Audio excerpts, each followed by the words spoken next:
Hi hello வணக்கம் மக்களே, welcome to cricket freak. IPL retentions எல்லாம் ஆல்ரெடி அனௌன்ஸ் பண்ணியிருந்தாங்க. நம்மளும் நம்ம சேனல்ல வீடியோஸ் பண்ணியிருந்தோம்.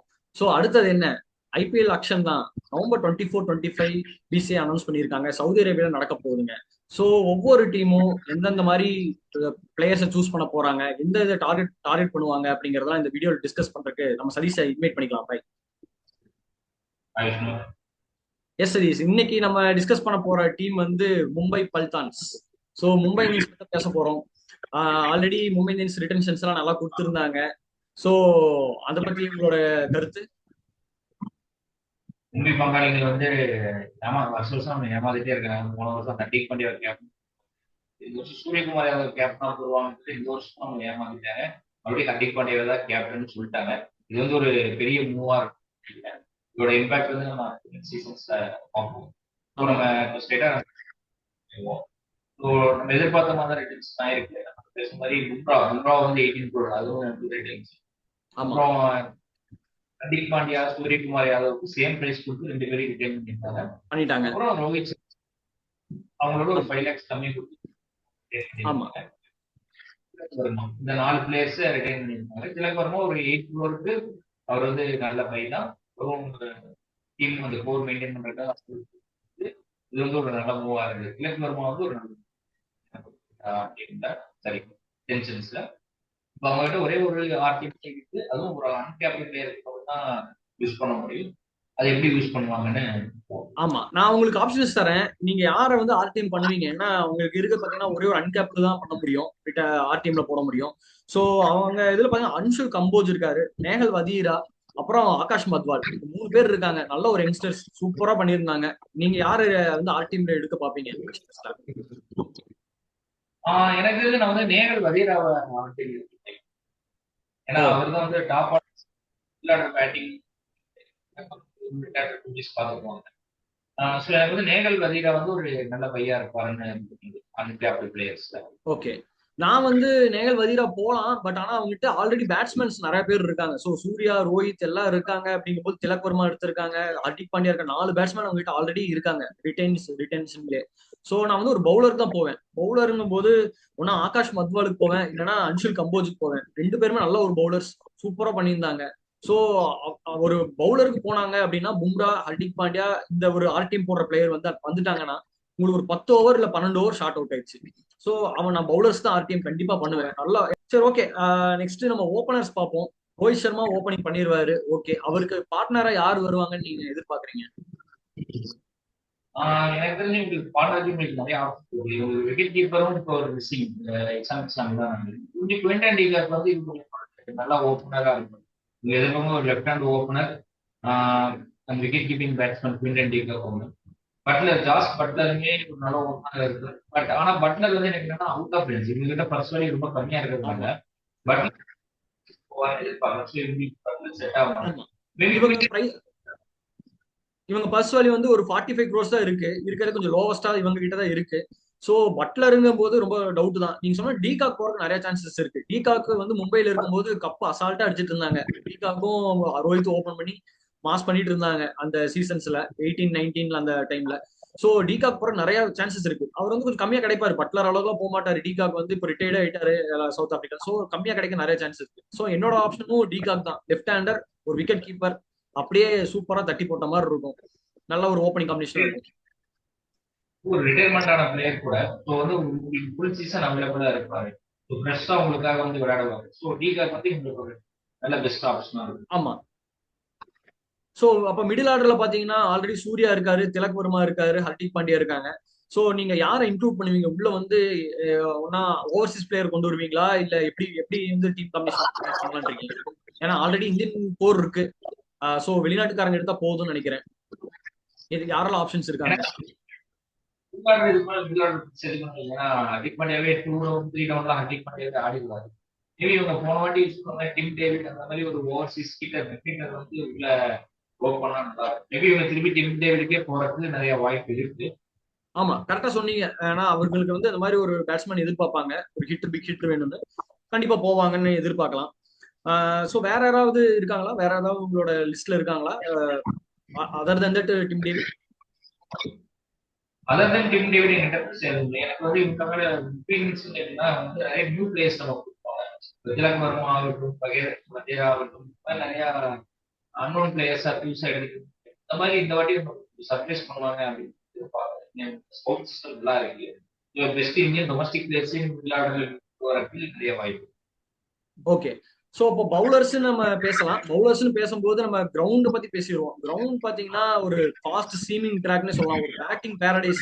வான்கடை வந்து ஒரு பேட்டிங் பேரடைஸ்னு சொல்லலாம். ஒரு ஃபர்ஸ்ட் ஒரு இனிஷியல் ஒரு 2 or 3 ஓவர்ஸ் மட்டும் பயங்கரமா ஸ்விங் கிடைக்கும். சீம் மூவ்மெண்ட் கிடைக்கும் வான்கடையில எப்பவுமே.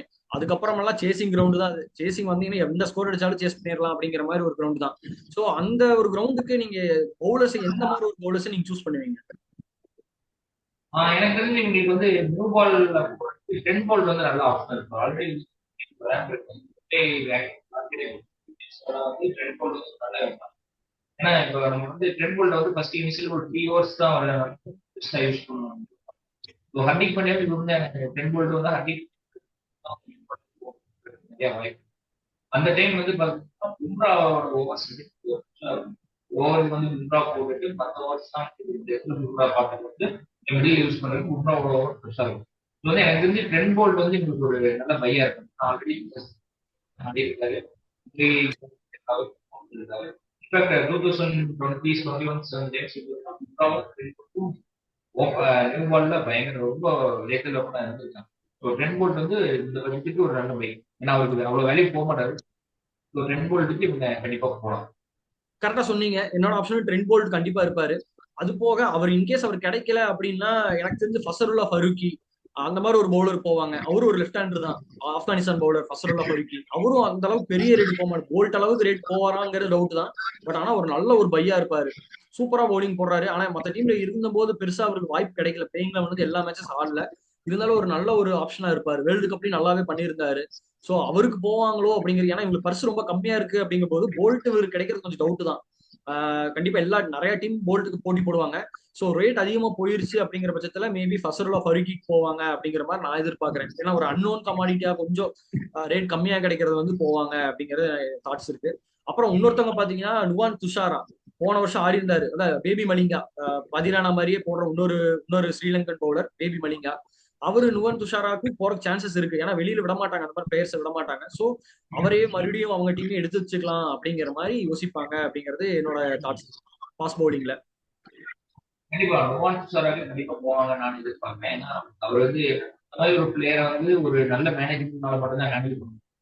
14 ஆகட்டும் நோவான் துஷாரா ஆகட்டும் சிஎஸ்கே முதல் மாதிரி ஒரு நல்ல மேனேஜ்மெண்ட் ரூம் பண்ண முடியும்.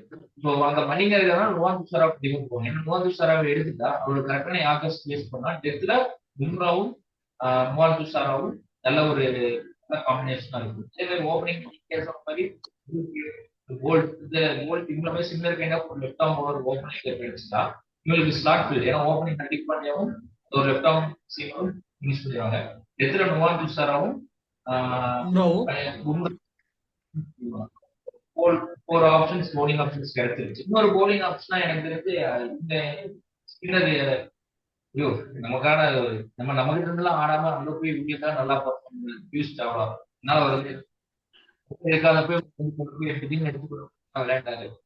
பியூஷ் சாவ்லா வந்து அந்த பிச்சுக்கு ஒரு நல்ல பவுலரா இருப்பாரு. என்ன நடவு ஆனா மும்பை நீங்க சொன்ன மாதிரி மும்பை வந்து போன வருஷம் ரொம்ப கஷ்டப்பட்டது ஸ்பின்னர்ஸ் இல்லாம தான்.